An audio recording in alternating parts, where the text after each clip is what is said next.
Bonjour à tous. Aujourd'hui, on va faire une révision sur le frottement. Alors pour ça, j'ai pris des cubes qui ont une certaine masse, ils sont en aluminium, et je vais les déplacer sur le plan de mon bureau et je me suis fabriqué un ressort avec du fil de cuivre. L'idée étant que vous puissiez voir l'action tangentielle par rapport à l'action normale qui sera tout simplement fait par le poids propre de la pièce. Alors pour faire varier le poids, c'est simple, j'ai plusieurs pièces et donc on pourra faire varier le poids de 1 à 4. Alors première expérience, on est avec ce ressort, donc F égale KX. Je le place à l'intérieur ici. Je me mets bien à la verticale de la caméra. Et ici, je commence à faire un effort. Donc vous pouvez voir la compression légère du ressort et en fait il ne se passe rien parce que je suis dans le phénomène d'adhérence. Et puis j'augmente l'intensité de mon effort, j'augmente et on voit le cube se mettre en mouvement. Alors essayons de regarder ce qui se passe si je mets un deuxième cube. Normalement, j'ai multiplié mon effort normal par 2, donc mon effort tangentiel, l'action du bureau sur le dispositif ici de cube, devrait être 2 fois plus important. Donc je me déplace, je me mets bien ici à la verticale. J'ai fait un effort progressif. Alors il va y avoir un à-coup. Et là, vous voyez que je suis sur un effort constant. Donc l'à-coup est dû au phénomène d'adhérence. Et une fois que le phénomène d'adhérence est vaincu, on est en glissement et donc en frottement pur. Donc essayons avec 3 maintenant.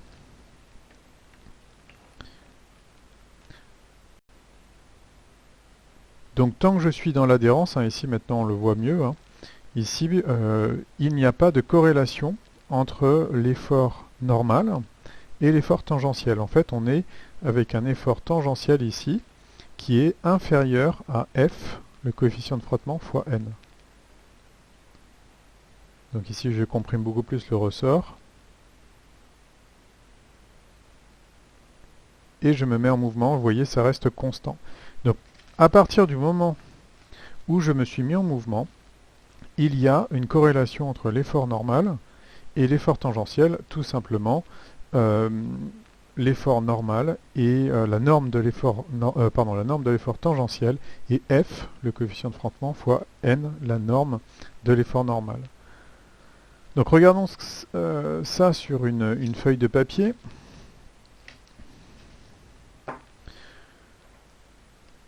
Je modélise ici le plan de mon bureau.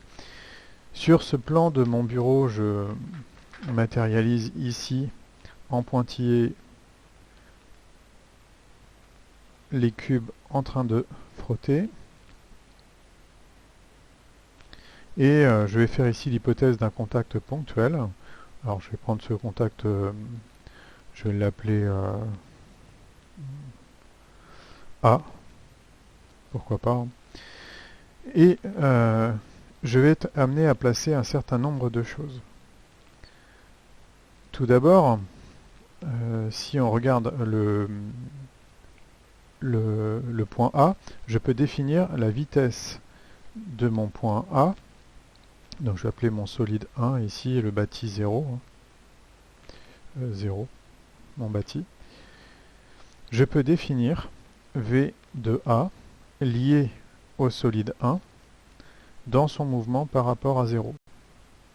Et en fait, le déplacement que j'avais imposé, alors si ici je choisis une référence d'axe X, Y et Z, j'avais un déplacement ici, une vitesse positive selon X. Donc la vitesse la vitesse du point A liée à ce solide, donc 1 dans son mouvement par rapport à 0, c'est un vecteur vitesse qui est de cette forme-là.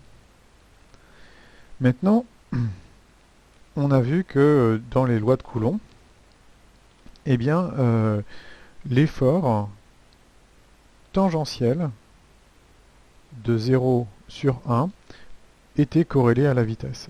Alors, on a plusieurs informations. Tout d'abord, une information de direction.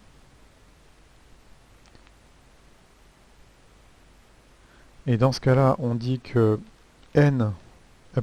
t, l'effort tangentiel, donc je vais être obligé de définir ici l'effort tangentiel.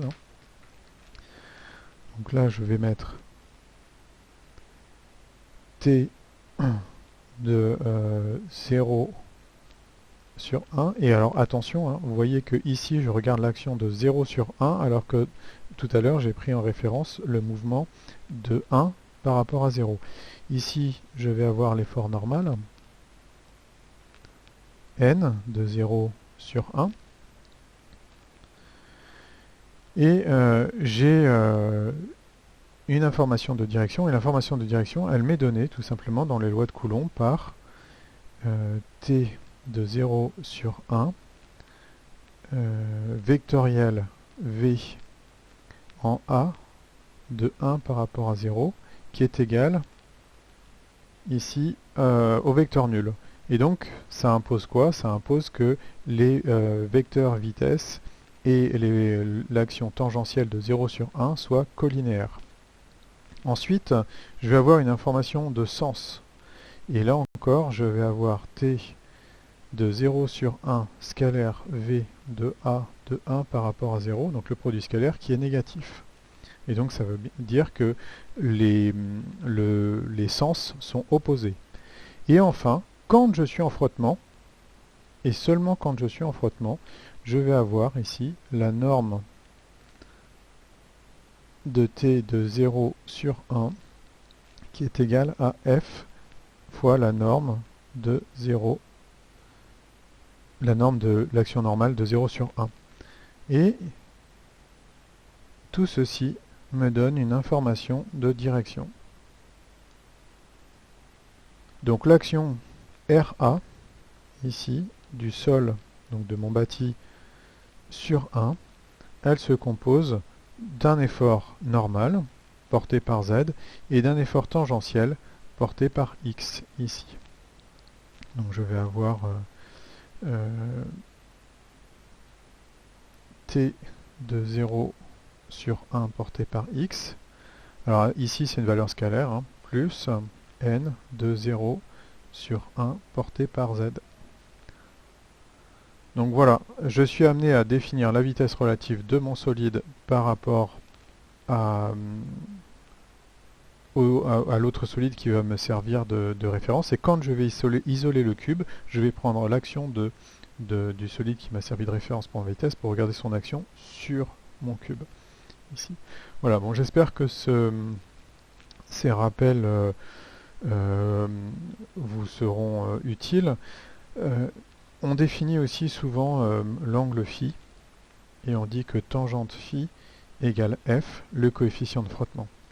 Donc ça, c'est bien ce qui se passe quand je suis sur le frottement.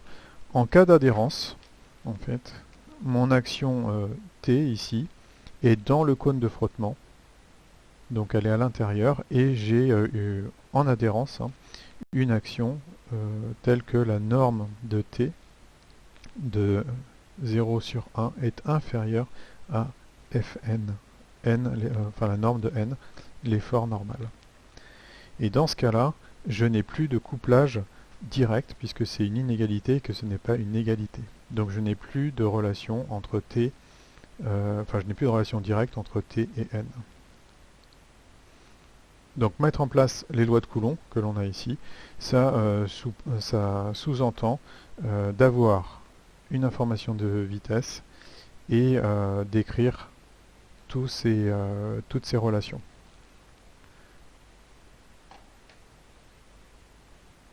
Toutes les informations sont dans votre cours sinon. Bon courage à tous.